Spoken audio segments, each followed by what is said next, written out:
नमस्कार किसान साथियों, अप्रैल का महीना चल रहा है और 25 अप्रैल के आसपास यदि आप अपने खेतों में यह 3 फसलें लगा देंगे तो निश्चित ही आपको आने वाले समय में यह फसलें लाखों रुपए कमा कर देने वाली हैं। और किसान साथियों, यदि आपने इन फसलों को अपने खेत में अभी अप्रैल या मई के महीने में लगा दिया तो पैसों की बारिश कराने वाली यह फसलें हैं, क्योंकि इन फसलों में वो ताकत है, वो मादा है, वो शक्ति है। और इन फसलों के जो मंडी भाव है ना भाई, वो करीबन 100 रुपए केजी के आसपास देखने को मिल जाएंगे, क्योंकि यह फसलें एक ऐसी फसलें हैं जो मार्केट में इनकी जो डिमांड है वो बनी रहती है और आवक कम होने के कारण इनके मंडी भाव अच्छे मिलते हैं और किसानों को रोडपति से करोड़पति बनाने वाली फसलें हैं। तो आप वीडियो में अंत तक बने रहें, वीडियो को पूरा देखें, क्योंकि आज के इस वीडियो में मैं आपको बिल्कुल डिटेल्स में जानकारी देने वाला हूं। और अभी तक आपने चैनल को सब्सक्राइब नहीं किया तो भैया चैनल सब्सक्राइब कर घंटी वाले आइकन को जरूर दबाएं, जिससे कि आने वाले वीडियो का नोटिफिकेशन आपको मिले और आप उसका लाभ ले सकें। मैं हूं निखिल रजक, स्वागत करता हूं आपका आपके पसंदीदा और विश्वसनीय यूट्यूब चैनल खेत किसानों गांव में। किसान साथियों, आज के इस वीडियो में हम बात करने वाले हैं कुछ ऐसी चुनिंदा सब्जी वर्गीय फसलों के बारे में मई में लगाकर अपने खेतों से लाखों रुपए कमा सकते हैं। और इन फसलों के जो मंडी भाव है वो हमें अधिक में, और ऐसी फसलों के बारे में बताने वाला हूं जो मात्र 45 दिन में हार्वेस्टिंग पर आ जाती हैं और कम दिन में, कम समय में, कम लागत में अच्छा खासा और शानदार मुनाफा किसान भाइयों को कराती हैं। और किसान साथियों, जो जानकारी मैं आपको दे रहा हूं वो पिछले मेरे 4 से 5 साल के वेजिटेबल्स फील्ड पे मैं जो काम कर रहा हूँ, जो मैं खेती कर रहा हूँ, उसके अनुभव के हिसाब से बताने वाला हूँ कि इस समय हमें अपने खेतों में ऐसी कौन सी फसलों का चुनाव करना चाहिए, कौन सी फसलें लगाना चाहिए, किस मेथड से लगाना चाहिए, क्या क्या सावधानियां रखना चाहिए, जिससे कि हमारी फसलों का जो उत्पादन है वो अधिक आए, मंडी भाव अच्छा मिले और हमें मुनाफा अधिक हो। तो किसान साथियों, मेरे पिछले वीडियो भी यदि आपने ना देखे हो तो चैनल पर अवेलेबल हैं, आप जाकर देखें कि मैं कौन कौन सी सब्जी वर्गीय फसलों की खेती करता हूँ, कब करता हूँ, किस मेथड से करता हूँ। और मेरा मोटो है कि किसान को कम लागत में अधिक उत्पादन मिले और अधिक मुनाफा वो कमा सके। तो हम रासायनिक खेती के साथ साथ कुछ मिक्स फार्मिंग भी करते हैं, ऑर्गेनिक खेती भी करते हैं। तो सारी चीज़ों के बारे में आपको चैनल पर जानकारी मिलती रहेगी। अप्रैल और मई में हमें अपने खेतों में ऐसी कौन सी सब्जी वर्गीय फसल लगाना चाहिए जिससे कि हमें आने वाले समय में मंडी भाव अच्छा मिल जाए, उत्पादन अच्छा आ जाए और मुनाफा हमें अधिक हो जाए। तो किसान साथियों, यदि आप अप्रैल और मई में कोई भी सब्जी वर्गीय फसल लगाने की सोच रहे हैं तो सबसे पहले तो आपको कुछ बातों का विशेष ध्यान रखना है, जो हम शुरुआत में ही उनकी चर्चा कर लेते हैं।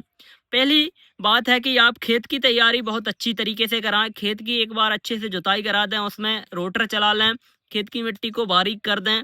उसके बाद में बेसल खाद का विशेष ध्यान रखें। बेसल खाद एक बहुत ही इम्पोर्टेंट खाद होता है, क्योंकि जब हम अपने खेत में बेसल खाद डाल देते हैं तो हमारी जो सब्जी वर्गीय फसलें होती हैं, इनको न्यूट्रिशन की जो रिक्वायरमेंट है वो मात्रा में तो कम होती है, लेकिन किसान साथियों इनको समय पर भोजन चाहिए होता है। और यदि इनका जो न्यूट्रिशन है वो थोड़ा सा ब्रेक होता है तो हमारी फसलों में बहुत सी चीज़ें देखने को मिलने लगती हैं। स्ट्रेस हो जाता है, ड्रॉपिंग होती है, फल अच्छे से सेट नहीं होते, फल की साइज अच्छे से नहीं बनती।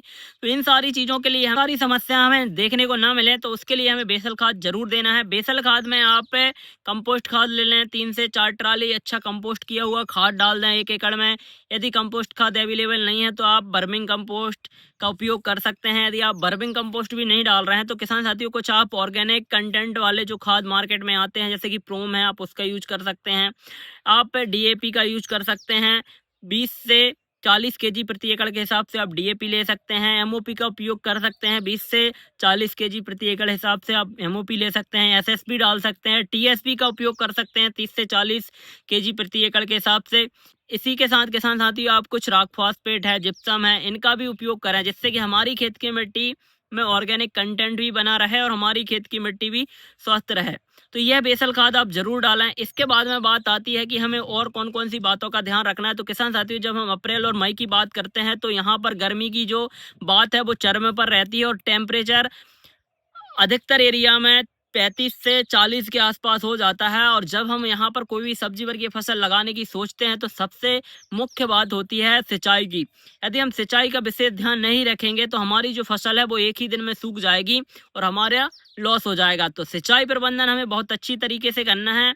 मैं सिंचाई प्रबंधन के बारे में आपको लास्ट में बताऊंगा कि कौन सी मेथड हमें अपनाना चाहिए जिससे कि हमारी जो फसलें हैं वो सुरक्षित रहें, उनको पानी अच्छे से मिलता रहे और कम परेशानी में, कम पानी में हम अच्छा उत्पादन अपने खेत से ले सकें।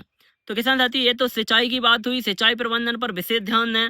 इसके बाद में बात आती है कि हम अप्रैल और मार्च अप्रैल और मई के महीने में कौन सी सब्जी वर्गीय फसलें लगाएं जो हमें अच्छा खासा और शानदार मुनाफा करा दें। तो किसान साथियों, पहले नंबर पर मैंने जो फसल ली है जो काफ़ी शानदार और ज़बरदस्त फसल है, और इस फसल को यदि आपने अप्रैल के लास्ट वीक और मई के पहले वीक में लगा दिया तो आप यकीन मानिए कि यह फसल आपको लाखों रुपए कमा कर देने वाली है, क्योंकि इस फसल की डिमांड इतनी आने वाली है और इतना शॉर्टेज होने वाला है मार्केट में कि जब मंडी में आपकी फसल पहुंचेगी ना, तो किसान साथियों आप भी बोलेंगे कि यार क्या बात है, मैंने यदि ये फसल लगाई ना होती तो आज मुझे इतना पैसे कमाने का मौका नहीं मिलता। तो दोस्तों, यदि आपको पैसा अच्छा कमाना है तो इस फसल को लगाएं। उस फसल का नाम है कुकुम्बर, खीरा।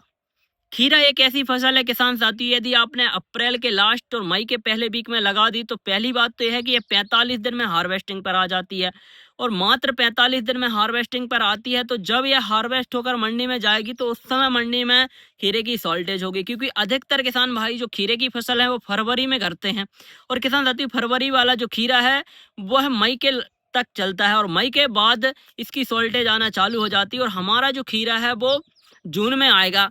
तो किसान साथियों, जून में यदि हम मंडी भाव की बात करें खीरे की, तो आप रिकॉर्ड देख लें, पिछला निकाल के आप गूगल करके रिकॉर्ड देख सकते हैं कि पिछले साल जून और जुलाई में खीरे के जो रेट हैं वो 25 रुपए से लेकर 30 और 35 रुपए केजी तक थे, और जिन किसान भाइयों ने उस समय खीरा लगाया था ना, उन किसान भाइयों को काफ़ी अच्छा प्रॉफिट हुआ था। तो किसान साथियों, आप खीरे की फसल लगाकर अच्छा खासा और शानदार मुनाफा कमा सकते हैं।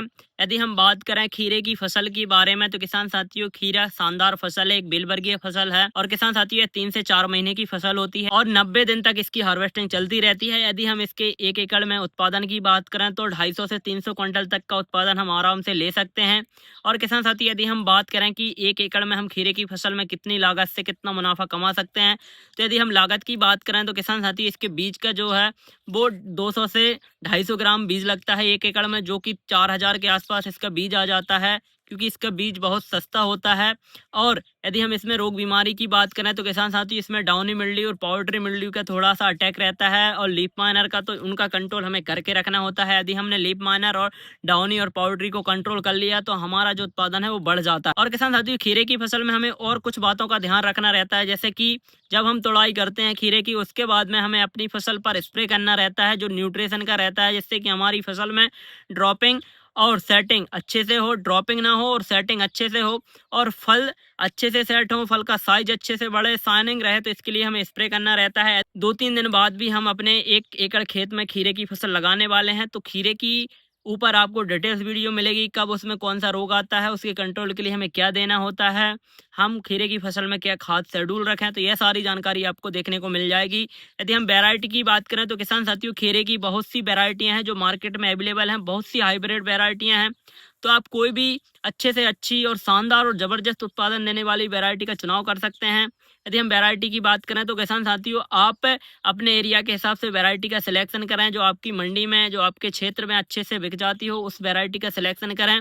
बहुत से सेगमेंट आते हैं खीरे के, एक ग्रीन आता है, एक जो पॉली हाउस में लगाया जाता है वो खीरा भी आता है जो ओपन फील्ड में हो जाता है, और एक धारी वाला खीरा आता है, एक खिरबिर्रा खीरा आता है। तो बहुत सी सेगमेंट हैं खीरे के, तो अपने एरिया में जो सेगमेंट चलता है उसी सेगमेंट का आप खीरा लगाएं और अच्छी वैरायटी का चुनाव करें, रोग प्रतिरोधक क्षमता वाली वैरायटी का चुनाव करें। वैरायटी के बारे में मैं बताऊं तो किसान साथी आप श्रीकर की तिरसा लगा सकते हैं, बीएनआर की क्रिस लगा सकते हैं, सिंजेंटा की आप मालनी लगा सकते हैं, और किसान साथियों नोएन्यू सीड की आप मारिया लगा सकते हैं।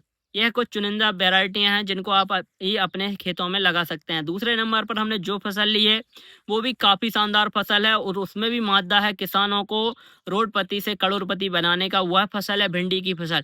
किसान साथियों भिंडी की फसल को बिल्कुल हल्के में ना लें, क्योंकि भिंडी एक ऐसी फसल है जो 6 महीने तक हार्वेस्टिंग पर रहती है। और इसके मंडी भाव की बात करें तो अभी आप जो भिंडी अपने खेतों में लगाएंगे ना, उसका मंडी भाव आपको 30 और 35 रुपए केजी मिलेगा, क्योंकि किसान साथियों जो अगेती भिंडी होती है उसके मंडी भाव मिलते हैं, या फिर जो पछेती भिंडी होती है उसके मंडी भाव मिलते हैं।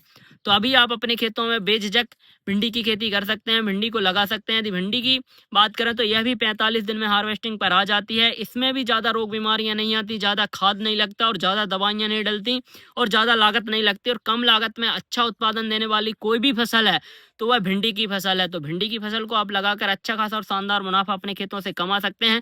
जिस तरह आप खीरे की हार्वेस्टिंग करते हैं, उसमें स्प्रे करते हैं, वैसे ही शेड्यूल आपको भिंडी की फसल में भी रखना है। जब भिंडी की फसल की हार्वेस्टिंग चालू हो जाए तो उसमें 2 मुख्य बातों का विशेष ध्यान रखना है। पहला तो आपको सिंचाई प्रबंधन अच्छे से करना है। यदि आप सिंचाई समय-समय पर करेंगे तो आपकी भिंडी की जो क्वालिटी है वो शानदार रहेगी, नरम रहेगी, उसमें मॉइस्चर अच्छा रहेगा और उसकी शाइनिंग अच्छी रहेगी। यदि आपने सिंचाई थोड़ी डिले कर दी तो किसान साथी वहाँ पर आपकी जो भिंडी की फसल है वो पूरी तरीके से खराब भी हो सकती है। तो हमें सिंचाई का विशेष ध्यान रखना है, हमारे अपने खेत में नमी को बनाए रखना है। और यदि हम बात करें कि भिंडी की फसल में और कौन-कौन सी रोग बीमारियाँ हमें देखने को मिलती हैं, तो किसान साथियों भिंडी की फसल में एक तो व्हाइट फ्लाई और तेला का बहुत अटैक रहता है, तो हमें उसके कंट्रोल के लिए अपनी फसल में समय-समय पर स्प्रे कराना रहता है। दूसरा जो मुख्य भिंडी की फसल में समस्या आती है वो वायरस की आती है, तो वायरस के लिए हमें रेस्ट्यूसर कीटों का कंट्रोल करना है और किसान साथियों जो भिंडी टेढ़ा होता है उसका कंट्रोल हमें ज़रूर करना है। जो भिंडी टेढ़ा होता है उसका कारण होता है बोरान की कमी से। यदि हम बोरान की मात्रा हर स्प्रे में अपनी फसल में करते रहेंगे तो हमारी जो भिंडी है वो काफ़ी शानदार, चमकदार और शाइनिंग वाली रहेगी और किसान साथियों उसके मंडी भाव भी हमें अधिक देखने को मिलेंगे। तो आप जो भी स्प्रे करें उसमें बोरान को ज़रूर ऐड करें ताकि हमारी फसल में अच्छे से ग्रोथ होती रहे और फल भी हमें अच्छे से मिलते रहें। भिंडी की कौन-कौन सी वैरायटी हैं जिनको लगाकर हम अधिक मुनाफा कमा सकते हैं? तो किसान साथी यदि हम भिंडी की वैरायटी के बारे में बात करें तो बहुत सी वैरायटियाँ हैं मार्केट में। लेकिन किसान साथियों मैं जो वैरायटी के बारे में बताने वाला हूँ उस वैरायटी को आप ज़रूर लगाएँ। वो है एडवेंटा सीड की राधिका वैरायटी। किसान साथियों राधिका भिंडी बहुत शानदार भिंडी है। यह ब्रांचिंग बहुत ज़बरदस्त करती है, हार्वेस्टिंग लंबे समय तक चलती है और इसमें रोग बीमारियां बहुत कम आती हैं। पतली होने के कारण इसके मंडी भाव भी अच्छे मिलते हैं। तो आप राधिका भिंडी का सिलेक्शन कर सकते हैं और भी मार्केट में बहुत सी वैरायटियाँ हैं, आप कोई भी वैरायटी को लगा सकते हैं। तीसरे नंबर पर हमने जो फसल ली है वो भी काफ़ी शानदार और ज़बरदस्त फसल है और किसान साथियों अभी यदि आपने उसको लगा दिया तो आपकी लाइफ झिंगा लाला, क्योंकि ऐसी फसल है वो कि उसको लगाकर आप भूल जाओ कि हमने कोई भी फसल लगाई है और वो 1 साल तक आपको उत्पादन देती रहेगी और 1 साल तक आप उस फसल से पैसे कमाते रहेंगे। वह फसल है बैंगन की फसल। किसान साथियों अधिकतर कहते हैं कि भट्टों के दाम। किसान साथियों लेकिन अभी आप पिछले कई सालों से देख रहे हैं कि भट्टों के जो दाम हैं वो कितने बढ़े हुए हैं और अभी भट्टे के जो मार्केट प्राइस है वो शानदार चल रही है। टमाटर का भाव उतर गया, मिर्च का भाव उतर गया, शिमला का भाव गिर गया, लेकिन बैंगन का भाव नहीं गिरा, आलू का भाव गिर गया।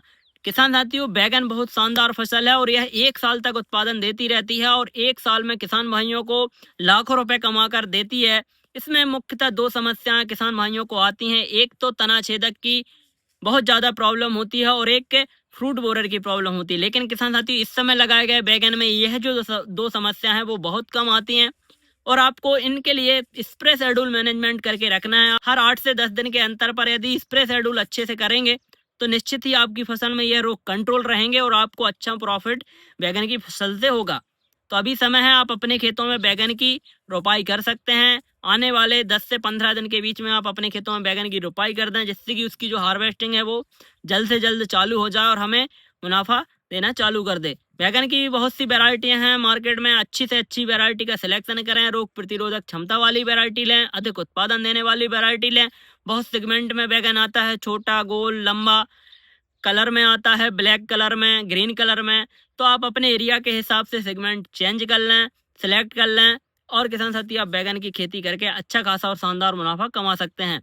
तो किसान साथी ये तो हुई कुछ चुनिंदा सब्जी वर्गीय फसलें जिनको अप्रैल के लास्ट और मई के पहले वीक में लगाकर अपने खेतों से लाखों रुपए कमा सकते हैं।